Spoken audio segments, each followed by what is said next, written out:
According to the National Electrical Code, specifically Section 700.12d, a main circuit breaker is indeed required on the generator. This requirement is in place to ensure the safety and reliability of the emergency power system. The primary function of this main circuit breaker is to protect the generator from potential overcurrents and short circuits. These fault conditions can arise from various sources within the connected loads or the distribution system itself. An overcurrent condition occurs when the current flowing through a conductor exceeds its rated capacity. This can be caused by an overload, such as too many devices drawing power simultaneously, or by a short circuit, which is an unintended low resistance path for current to flow. Without proper protection, an overcurrent or short circuit can lead to overheating, insulation damage, and even fire.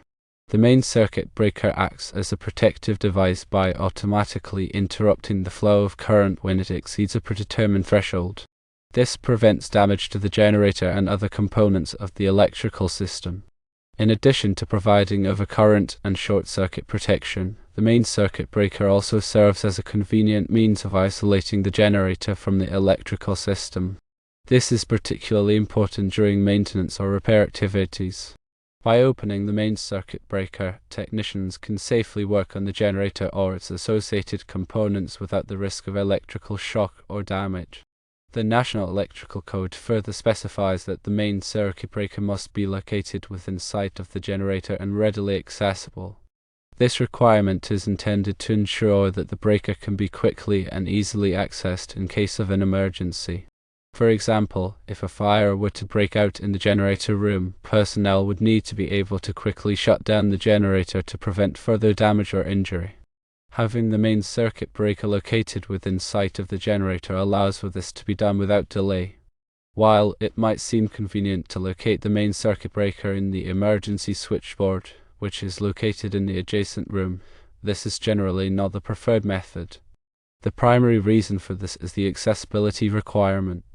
If the main circuit breaker is located in a different room, it may be difficult to access in a timely manner, especially during an emergency.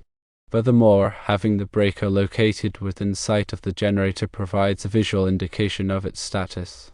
This can be helpful for troubleshooting and maintenance purposes. For example, if the breaker is tripped, it is immediately apparent that there is a problem with the generator or its connected loads. Therefore, for the reasons stated above, it is generally recommended to provide the main circuit breaker and the generator itself in close proximity and within sight. This ensures that the breaker is readily accessible in case of an emergency and that it provides adequate protection for the generator and the electrical system. When selecting a main circuit breaker for a generator, it is important to consider several factors, including the generator's rated output, the voltage and frequency of the electrical system, and the expected load profile. The circuit breaker must be properly sized to handle the generator's full output capacity without tripping unnecessarily. It should also be compatible with the voltage and frequency of the electrical system to which it is connected. In addition, the circuit breaker should be selected based on the expected load profile. If the generator is expected to supply a large inrush current, such as when starting motors, the circuit breaker must be able to handle this surge without tripping.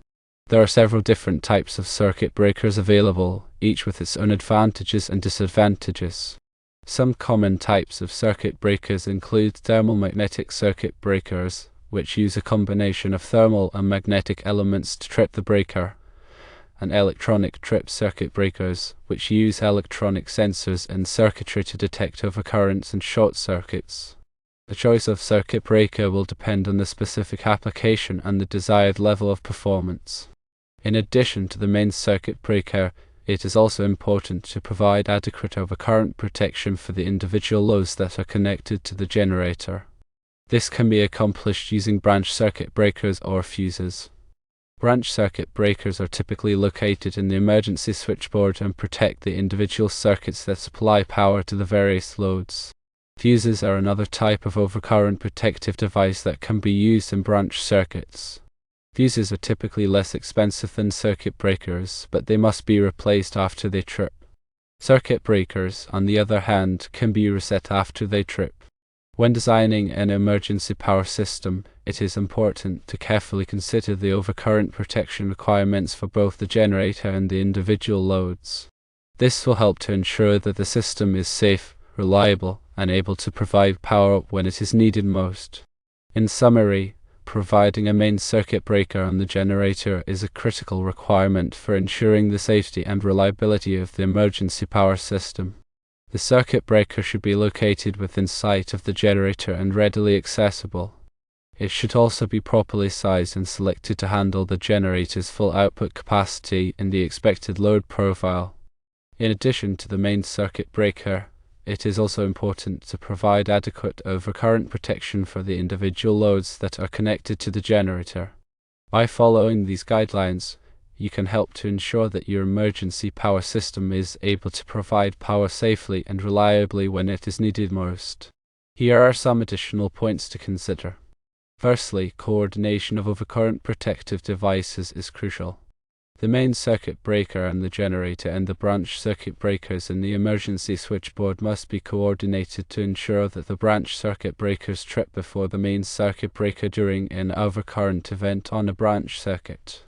This prevents unnecessary shutdown of the entire generator system and isolates the fault to the affected branch circuit. Secondly, consider using a generator-rated circuit breaker. These circuit breakers are specifically designed and tested for use with generators. They typically have higher interrupting ratings and are better able to withstand the stresses associated with generator operation. Thirdly, regularly inspect and test the circuit breakers. Circuit breakers should be inspected and tested regularly to ensure that they are functioning properly. This includes checking the trip settings and verifying that the breakers trip when subjected to an overcurrent condition. Fourthly, documentation is key. Maintain accurate documentation of the circuit breaker ratings, settings, and test results. This documentation will be helpful for troubleshooting and maintenance purposes. Fifthly, grounding is essential. Ensure that the generator and the electrical system are properly grounded to prevent electrical shock hazards. The grounding system should comply with the requirements of the National Electrical Code. Sixthly, consider using a transfer switch with bypass isolation. A transfer switch with bypass isolation allows the generator to be isolated from the electrical system for maintenance or testing without interrupting power to the loads. This is particularly useful for critical loads that cannot be interrupted. Seventhly, consider remote monitoring and control. Remote monitoring and control systems allow you to monitor the status of the generator and the circuit breakers from a remote location. This can be helpful for troubleshooting and maintenance purposes. Eighthly, consult with a qualified electrical engineer. Designing and installing an emergency power system is a complex task. It is important to consult with a qualified electrical engineer to ensure that the system meets all applicable codes and standards. Ninthly, follow the manufacturer's instructions. Always follow the manufacturer's instructions when installing and maintaining the generator and the circuit breakers. Tenthly, safety first. Always prioritize safety when working with electrical equipment. Wear appropriate personal protective equipment and follow safe work practices. When determining the size of the main circuit breaker for the generator, one must consider several factors. These include the generator's continuous output current rating, the allowable overload capacity of the generator, and the starting current requirements of any large motors or other loads that will be connected to the generator. The circuit breaker should be sized to protect the generator from overload while still allowing it to supply the necessary starting current for the connected loads. For example, if the generator has a continuous output current rating of 2000 amps, the circuit breaker should be rated for at least 2000 amps. However, if the generator is expected to supply a large inrush current when starting motors, the circuit breaker may need to be sized larger to avoid nuisance tripping. The National Electrical Code provides guidance on sizing circuit breakers for various applications. It is important to consult the code to ensure that the circuit breaker is properly sized for the specific application. In addition to the size of the circuit breaker, it is also important to consider its interrupting rating. The interrupting rating is the maximum amount of current that the circuit breaker can safely interrupt without being damaged. The interrupting rating should be high enough to handle the maximum potential fault current at the generator's location. Fault current can be calculated using a fault current study. A fault current study takes into account the impedance of the power source, the conductors, and the equipment in the electrical system. The results of the fault current study will determine the required interrupting rating for the circuit breaker.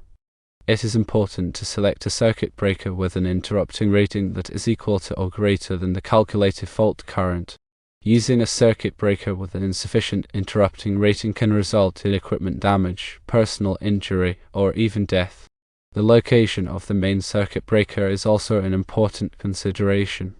As mentioned earlier, the National Electrical Code requires that the circuit breaker be located within sight of the generator and readily accessible. This is to ensure that the breaker can be quickly and easily accessed in case of an emergency. The circuit breaker should be located in a well-lit area and should be clearly labeled. The labeling should indicate the function of the circuit breaker and its amperage rating. The circuit breaker should also be protected from physical damage. It should be located in an enclosure that is suitable for the environment in which it is installed. The enclosure should be rated to protect the circuit breaker from dust, moisture, and other environmental factors. Regular maintenance of the main circuit breaker is essential for ensuring its continued reliability. The circuit breaker should be inspected regularly for signs of damage or wear. The contacts should be cleaned and lubricated as needed. The circuit breaker should also be tested periodically to ensure that it is tripping properly. The testing should be performed by a qualified electrician using calibrated test equipment. The results of the testing should be documented and kept on file. If the circuit breaker fails to pass the testing, it should be replaced immediately. A faulty circuit breaker can create a serious safety hazard. It is important to take all necessary precautions to ensure that the circuit breaker is functioning properly. In summary, selecting, installing, and maintaining the main circuit breaker for a generator is a critical task. It is important to consider all of the relevant factors, including the generator's output rating, the interrupting rating of the circuit breaker, the location of the circuit breaker, and the maintenance requirements. By following these guidelines, you can help to ensure that the generator is protected from overcurrents and short circuits and that the electrical system is safe and reliable. Additionally, it's worth reiterating the importance of automatic transfer switches, or ATS, in this setup. Since the generator is supplying life safety, optional standby loads, and a fire pump, each with its own ATS, the coordination between these switches and the main circuit breaker is crucial. The ATS units automatically switch the loads from the normal power source to the generator when a power outage occurs. They also switch the loads back to the normal power source when power is restored. The main circuit breaker on the generator serves to protect the generator in the event of a fault downstream of the ATS units. The ATS units themselves typically have built-in overcurrent protection for the loads they serve. The coordination between the main circuit breaker and the ATS overcurrent protection is important to ensure that the fault is isolated to the affected circuit and that the generator is not unnecessarily shut down. For example, if a short circuit occurs on a lighting circuit that is connected to one of the ATS units, the ATS overcurrent protection should trip and isolate the fault. The main circuit breaker on the generator should not trip unless the fault is severe enough to overload the generator itself. To achieve proper coordination, it is important to consider the time current characteristics of the circuit breakers and fuses used in the system.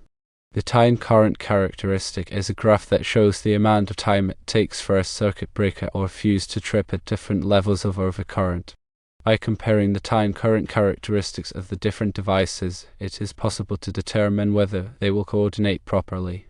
In general, the device closest to the fault should trip first, followed by the next device upstream, and so on. This ensures that the fault is isolated to the smallest possible area and that the rest of the system continues to operate normally. It is also important to consider the impact of the generator's voltage and frequency on the ATS units. The ATS units must be able to operate properly over the full range of voltage and frequency that the generator can produce. This is particularly important for life safety loads, which must be able to operate reliably even during voltage and frequency fluctuations. The ATS unit should be tested regularly to ensure that they are operating properly. The testing should include verifying that the switches transfer correctly, that the overcurrent protection is functioning properly, and that the units are able to operate over the full range of voltage and frequency. The results of the testing should be documented and kept on file. In addition to the main circuit breaker and the ATS units, it is also important to consider the grounding system for the generator and the electrical system. The grounding system should be designed to provide a low impedance path for fault current to flow back to the source. This helps to ensure that the overcurrent protection devices will trip quickly and clear the fault. The grounding system should comply with the requirements of the National Electrical Code. It is also important to consider the ventilation requirements for the generator room. Generators produce heat when they operate. The generator room must be adequately ventilated to remove this heat and prevent the generator from overheating. The ventilation system should be designed to provide sufficient airflow to keep the generator within its operating temperature range. The ventilation system should also be designed to prevent the entry of dust, dirt, and other contaminants into the generator room. These contaminants can damage the generator and reduce its reliability. The generator room should be kept clean and free of clutter. This will help to prevent fires and other accidents. It is also important to have a fire suppression system in the generator room. The fire suppression system should be designed to quickly extinguish a fire in the generator room.